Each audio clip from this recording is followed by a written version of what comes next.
Hey, Tim!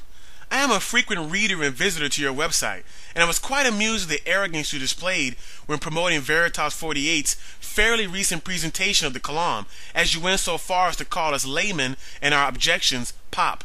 As you are almost certainly not aware, since you live in your own little world, I have decisively refuted the Kalam by identifying that it is a dishonest argument, as the premises do not have anything to do with theism. The Kalam is dishonest because many theists ask atheists to disprove the premises, and if we don't, that's supposed to mean the argument is powerful and proves God exists, when of course, the premises do no such thing. In light of your insolence, I wanted to go ahead and falsify this argument further by showing why each of the two premises are fallacious. Before I begin, Tim, I wanted to point out that based on likely academic standards, you are yourself, since you are just a high school junior, a layman. But somehow, since you've actually studied the material and put effort into educating yourself in theology, I don't think you consider yourself a layman, which means your backhanded insult to the quote-unquote YouTube atheist was pure hypocrisy. Anyway, Tim, the argument itself proves nothing that the theist wants it to prove. In order to do so, the theist has to use peripheral or ancillary argumentation to infer their conclusions from each premise. So overtly, the premises are not fallacious. This must be heavily emphasized. However, at the level of inference, and when the theist tries to draw his theistic conclusions, in other words, covertly, the argument becomes fallacious. The first premise of the Kalam fails since covertly is a special pleading fallacy. Why is this? Because everything in reality begins to exist. All things begin to exist.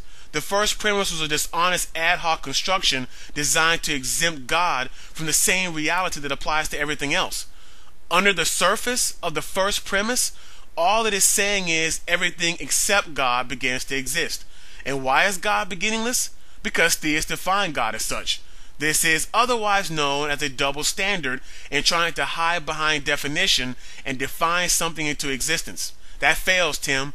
It's a special pleading fallacy.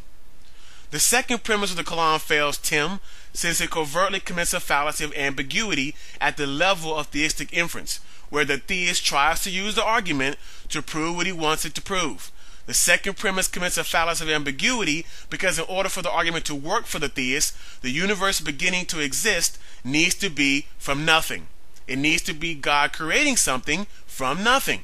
This, of course, is not only a violation of all objective reality, but also disgustingly illogical. Something can begin to exist, but it can begin to exist from pre-existing material, which doesn't need a God. The second premise commits a fallacy of ambiguity in its needed form of beginning. Here's an example of how the second premise is a fallacy of ambiguity, Tim. Premise 1, whatever begins to exist has a cause. Premise 2, the earth began to exist. Conclusion, therefore the earth has a cause. The argument is valid, but under the surface, anyone who knows about the earth's formation knows that it doesn't do anything to prove God, because the second premise is scientifically proven to be a beginning from pre-existing substances for the earth. In order for the creation of the earth to be supernatural, like with the Kalam via the universe, it needs to be a creation ex nihilo, which happens to be logically incoherent and against all rationality. Thus the Kalam fails not only because it's overtly dishonest, but because it covertly is fallacious in each of the premises.